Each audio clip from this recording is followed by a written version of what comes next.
100 days of silence have passed, but why does the death of Yu Menglong still feel like a silent earthquake, shattering our faith in transparency? When a talented life vanishes into thin air without any satisfactory explanation, we stand before a cruel test. Is silence a safe choice, or is it a curtain covering the brutal, dark corners of a closed system? If you feel the weight of these question marks, a like or a subscription at this moment is our way of maintaining the bond with the truth. Stand with me so that the story of Yu Menglong is not buried under the dust of time. 100 days have elapsed since Yu Menglong departed from this world. It is a period long enough for the initial shock of grief to subside, yet short enough for the unanswered questions to remain as vivid as a wound that has not yet healed. For many, accepting death is not impossible. What haunts them more than anything is the sense of ambiguity when a life disappears without leaving behind an explanation strong enough to withstand the scrutiny of reason. There are moments when society seems to operate in such a familiar state that people no longer recognize the abnormalities existing around them. Everything continues as usual. News reports pass by, new stories constantly emerge, and silence gradually becomes part of the order. It is only when an event strikes the most sensitive point of trust that many feel as though they have just awakened from a long sleep. The world has not changed, but the way people look at that world has become different. The story surrounding Yu Menglong is not merely about the passing of a celebrity. It quickly transcended the scope of a personal life to become a test for the collective perception of justice, transparency, and the value of human life within a closed system. The metaphorical images spreading across cyberspace, from tiny creatures together, pushing a giant weight, to faint sparks of light attempting to tear through the night, are not purely emotional. They reflect the mindset of a segment of the public seeking meaning in their own act of speaking out. In this context, asking questions is no longer an individual act. It has become a collective reflex in the face of unfilled information gaps. Over time, interest has not diminished, but has gradually transformed into more persistent efforts, from monitoring official announcements to connecting with voices outside familiar spaces. Notably, many participating in this process do not act as fans, but out of a sense of insecurity regarding their own future. But behind the layers of glamour, the reassurances and the prolonged silence, what is truly operating behind this story?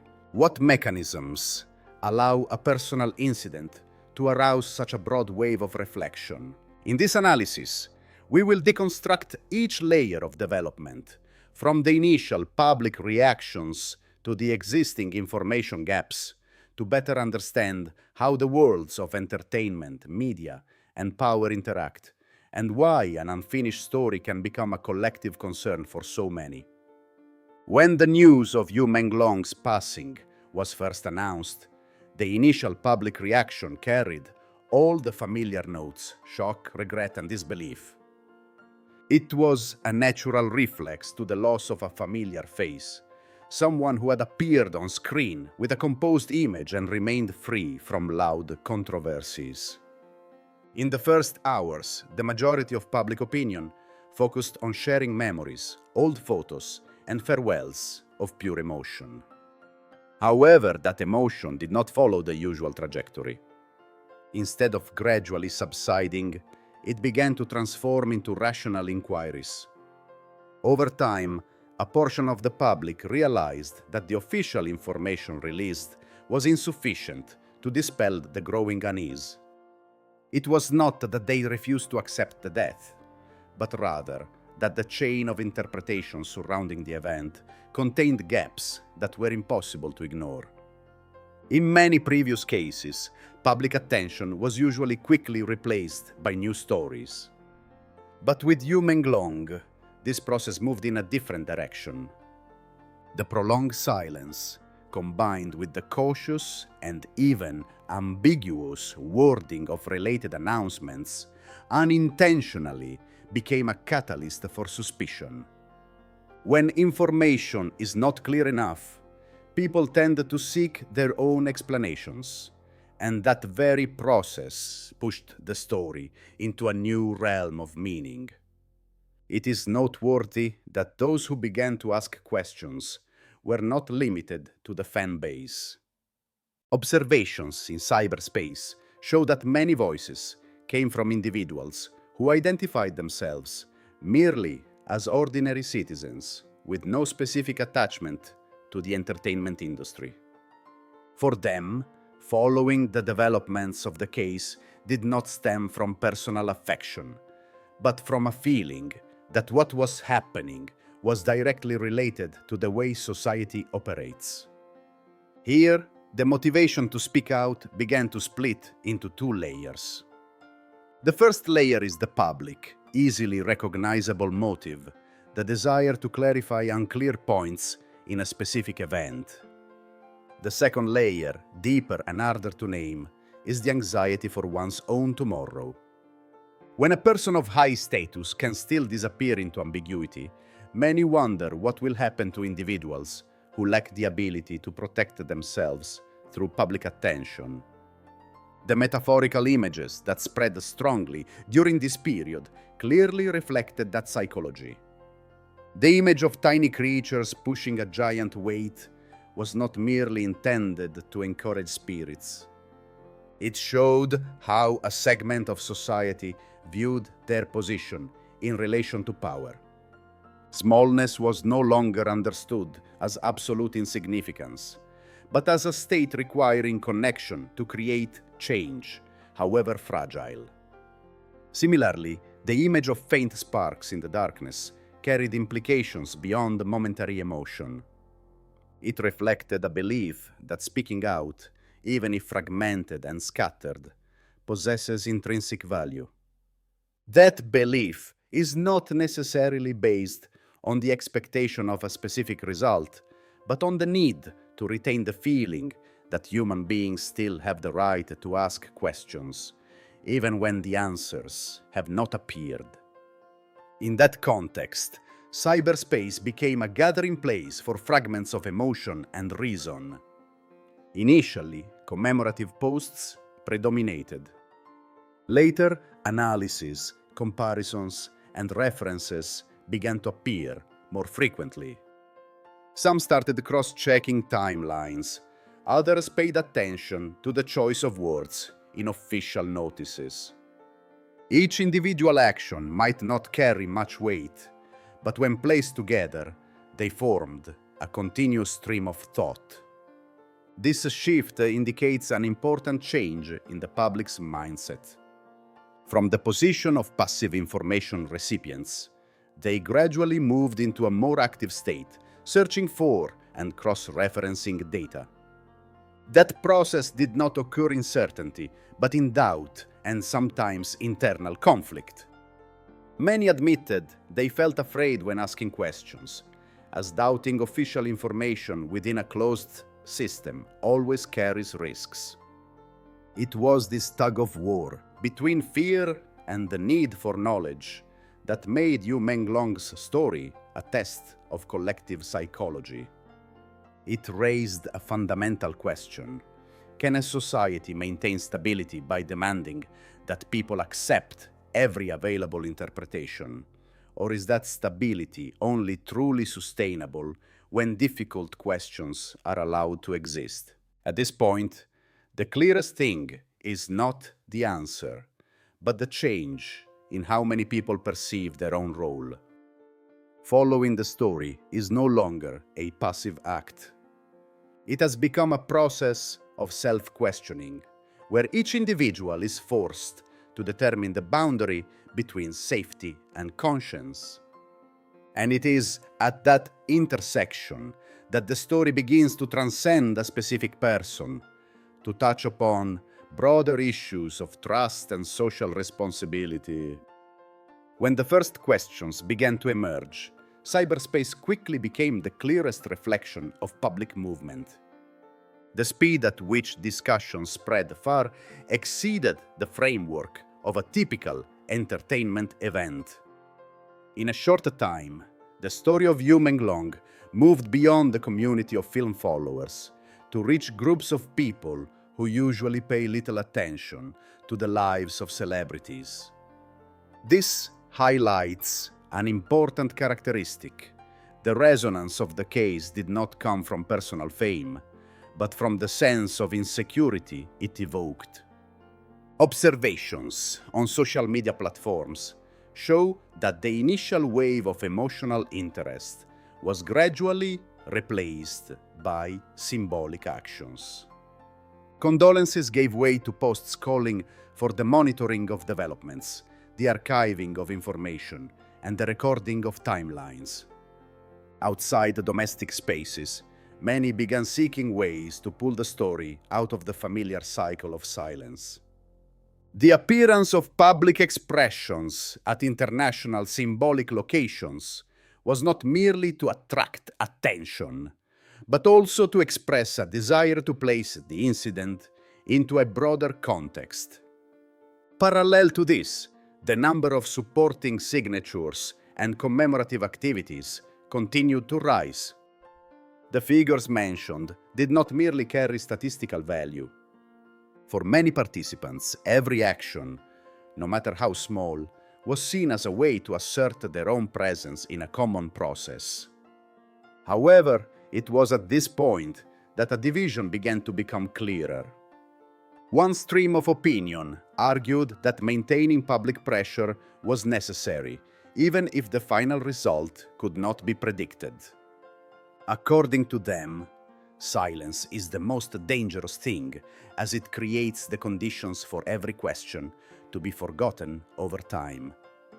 Conversely, many expressed caution, even skepticism, regarding the effectiveness of these actions. They feared that speaking out publicly could lead to unpredictable consequences, not only for individuals, but also for those around them. This polarization reflects a complex psychological reality. For domestic netizens, participating in the discussion was not merely expressing a viewpoint, but also a risky choice. Invisible pressure is always present, forcing many to weigh every word and every action. Meanwhile, voices from outside familiar spaces had more favorable conditions to express their views, although they themselves were not entirely immune to negative reactions. In this context, the circulated complaint calls became a focal point of attention. The content of those exchanges was not dramatic in an entertainment sense, but it created a powerful symbolic impact. For the first time, many witnessed an ordinary individual persistently asking questions, demanding acknowledgement, and emphasizing the responsibility to respond. What made these recordings widely shared was not harsh language, but the clarity in reasoning and an attitude that refused to accept evasion. For a segment of the public, those calls carried the meaning of a turning point in mindset. They evoked the image of citizens no longer placing themselves in a lower position in their relationship with public authorities. However, there was also the view that focusing too much on individual situations could blur the overall picture. This debate continued to deepen the gap between different perceptions. Meanwhile, unofficial media continued to play an amplifying role. Several influencers, not directly related to the case, decided to speak out. This decision did not always receive absolute support.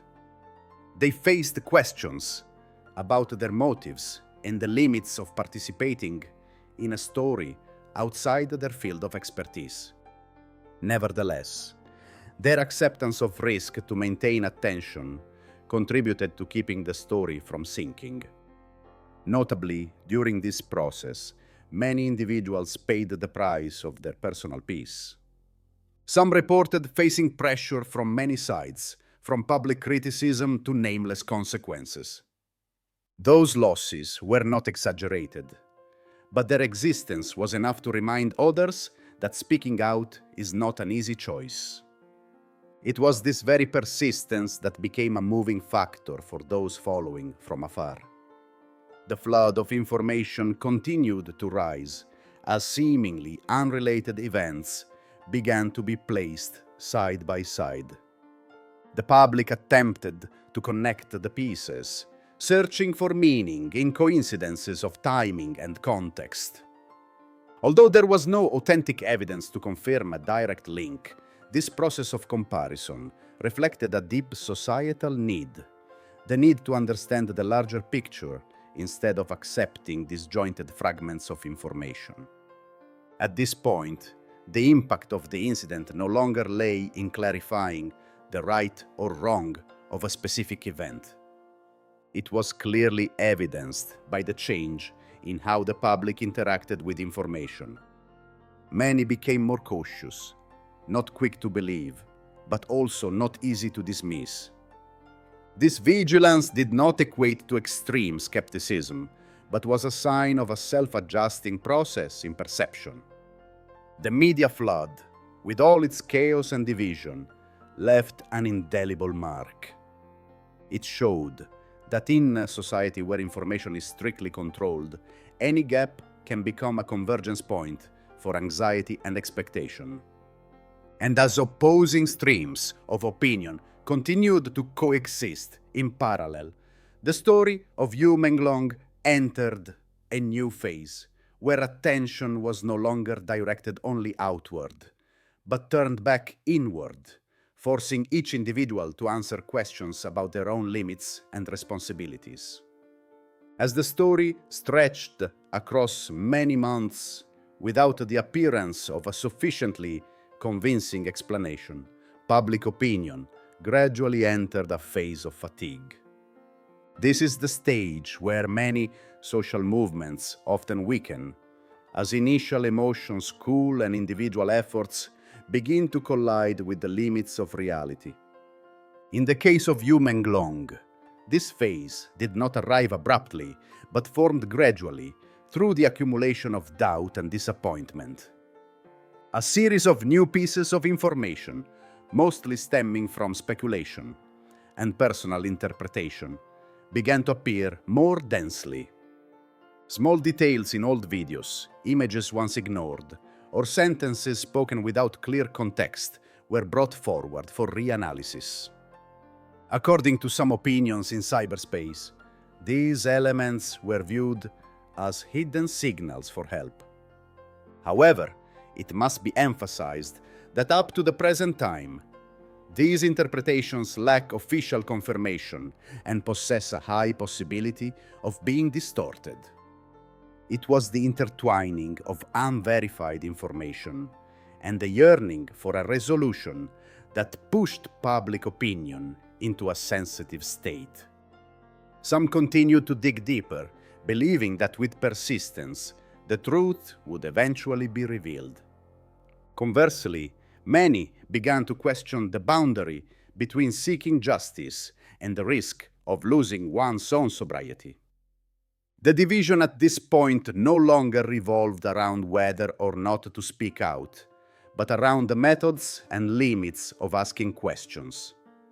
This was also the time when seemingly unrelated news began to be placed alongside the story of Yu Menglong. The investigation of several figures in the entertainment and education sectors for disciplinary and legal violations quickly attracted attention. Although these events had their own contexts and causes, many still attempted to find potential links between them. This approach reflects an understandable psychological need. When facing prolonged ambiguity, humans tend to connect disjointed fragments to create a story with internal logic. However, It is precisely at this point that the line between analysis and conjecture becomes fragile. Cautious voices emphasized that linking unproven events could weaken the original goal of seeking the truth. These voices argued that the absence of official information does not mean every hypothesis is of equal value. On the contrary, upholding verification standards is the only way to prevent the story from sliding into extreme emotionalism. Nevertheless, it cannot be denied that the emergence of other cases created a powerful psychological effect. They led many to believe that Yu Menglong's story did not exist in a vacuum, but within a broader context where issues of power, responsibility, and transparency were being simultaneously exposed. This belief, even if not yet bolstered by concrete evidence, was enough to sustain public attention. The true point of crisis did not lie in a new, explosive piece of information, but in the sense of prolonged stalemate. Many admitted they began to doubt themselves. Was continuing to follow and ask questions still meaningful, or was it merely a hopeless repetition? This feeling was particularly vivid for those who had followed the story since the early days, as initial expectations were gradually eroded by time. Yet, it was in that seemingly darkest phase that a subtle transformation took place. The focus of attention began to shift. Instead of focusing solely on finding a final resolution, many turned to reflect on the meaning of the entire process. They asked questions not only about what happened to Yu Menglong, but about how society reacts to events that have not been clarified. The moment of enlightenment, if it can be called that, lay in the realization that asking questions does not necessarily lead immediately to answers. For some, the greatest value of this journey was that it forced society to confront its own limits. It exposed the fragility of trust when information is incomplete, while simultaneously showing the deep human need for transparency and dialogue. From this perspective, Yu Menglong's story became a mirror. It was no longer just the story of an individual or a specific industry. It reflected how a community faces uncertainty, how people balance doubt and hope, and how they navigate between caution and the thirst for justice. The questions raised, though still unanswered, continue to exist as a reminder that silence is never a completely neutral state. As the main body of this narrative closes here, what remains is not a conclusion, but a sense of suspension. It is precisely this feeling that paves the way for the next part, where the story no longer focuses on the sequence of events, but aims to look back at what has transpired and reflect on its meaning for the future. Looking back at the journey that has passed, the 100-day milestone no longer carries a purely numerical meaning.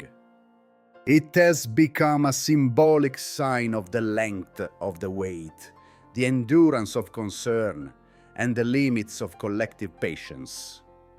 For the story of Yu Menglong, those 100 days did not bring a final resolution, but they left a distinct mark on how the public perceives what has been and is happening around them. That change cannot be measured by concrete results. It is evident in how many people have become more cautious before information, no longer easily accepting every interpretation as an obvious truth. At the same time, it is evident in how a segment of society has begun to be more aware of their own role in the public space. Following, asking questions, or even choosing silence are no longer meaningless acts, but have become decisions carrying responsibility. As the darkness of silence gradually envelops this 100-day journey, what remains is not surrender, but a painful echo regarding the value of trust in a world full of hidden fragments. Yu Menglong did not only leave behind an unanswered question, he left behind a cruel test for the patience and compassion of a soul. Is it possible that the prolonged silence was not to soothe the pain, but to test whether we are alert enough not to be swept away by ambiguity? If you feel the weight of the question still left open, a like or a subscription at this moment is how we together hold on to a ray of light for the truth. Please share your thoughts in the comment section, because our voices are the final barrier preventing the truth from being forgotten. This journey might not lead to a clear conclusion immediately, but it has succeeded in awakening the ability to ask questions, our only weapon against giant and airtight power structures. In an era where information is controlled and fragmented, our seeking one another to share doubts and hopes is a testament to a society yearning for transparency. The greatest lesson does not lie in a press release. It lies in understanding that silence can erode trust faster than any lie. The future of the story of Yu Menglong remains an unsettling open ending. Perhaps the pieces will forever remain in the shadows, or perhaps one day light will shine upon their rightful places. But no matter what, the choice to continue searching or to accept the ambiguity now lies in your own hands. Perhaps the value of truth does not lie in whether it is announced, but in how each of us defines our responsibility amidst a world full of nameless silences. Will you choose silence, or will you stand with me to ensure this candle of truth is never extinguished?